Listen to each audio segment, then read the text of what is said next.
হযরত ওমর রাদিয়াল্লাহু তাআলা আনহুকে বলেছিলেন যে, ওমর, তোমাদের উপরে এমন একটি আয়াত নাজিল হয়েছে, ওই আয়াতটা যদি আমাদের উপরে নাজিল হইতো তাহলে আমরা সেদিন ঈদ করতাম।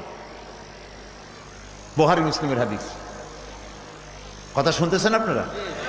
এমন একটা আয়াত তোমাদের উপরে নাজিল হয়েছে, সেই আয়াতটা যদি আমরা ইহুদিদের উপরে নাজিল হইতো আমরা তাহলে কি করতাম? ওই আয়াত উপলক্ষে আমরা ঈদ মানাতাম, ঈদের খুশি মানাতাম।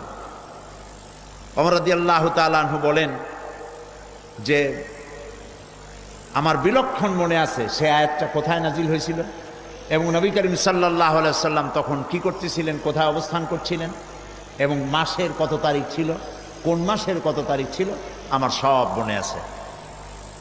তো তোমরা ঈদ যে পালন করতে, সেই ঈদ আমরা পালন করি। আমরা দুইটা ঈদ করি।